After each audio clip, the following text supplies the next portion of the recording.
Qaytishga chaqirdi, qaytishga emas. Alisher Qodirov nima demoqchi? Ushbu videoda barchasini bilib olishingiz mumkin. Assalomu alaykum qadrli mehmon. Videodan to'liq xabardor bo'lish uchun videoga like va podpisatsiya tugmalarini bosib qo'ying. Rossiyadagi migrantlarni men bu yerdan ketishni chaqirdim, qaytishni emas. O'zbekistonga qaytish masalasi bugungi kunda men boya so'zimni boshida aytib o'tganimdek ish bilan ta'minlash masalasida o'zimizga xos masalalarimiz bor.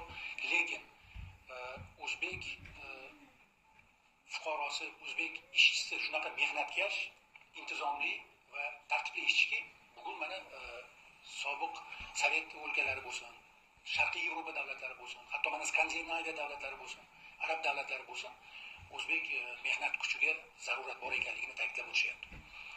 Va biz bu imkoniyatlardan to'g'ri foydalanishimiz kerak.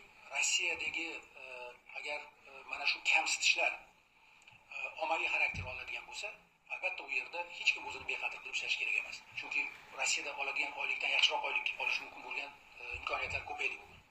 Va o'zbek o'g'loni, o'zbek fuqarosi birinchi o'rinda albatta davlat orqasida turadi har biri, lekin birinchi o'rinda o'zini g'ururi, o'zini qadri bilan unga nisbatan kamsitish munosabati bo'layotgan joyda ishlamasligi kerak. Shu sababli men ularni u yerdan ketishni va davlatimiz bugungi kunda yaratayotgan boshqa imkoniyatlardan foydalanishni chaqirib qoldim. Demak, mana shu Skandinaviya o'lkalari, bugun Shvetsiya, Norvegiya, Daniya davlatlari o'zbek muhojirlarga qattiq qiziqish bildiryapti. Yoki bo'lmasa o'sha Pribaltika davlatlari, Boltiqbo'yi davlatlarida bugun mehnat muhojirlariga katta zarurat bor. Masalan, sotsialistik lager davlatlari, oldingi Polsha, Ruminiya kabi davlatlarda juda katta bozorlar bor. Hatto Yevropaning o'zida, masalan, Avstriya, Germaniya mana hamshiralarimizga qancha ishtiyoq bildirishyapti. Bularning hammasi juda katta mehnat bozori. Va o'zbek ishchisi bugun ularning malakasiga tayyorlanib, mana shu bozorlardagi imkoniyatlardan keng foydalanishi mumkin.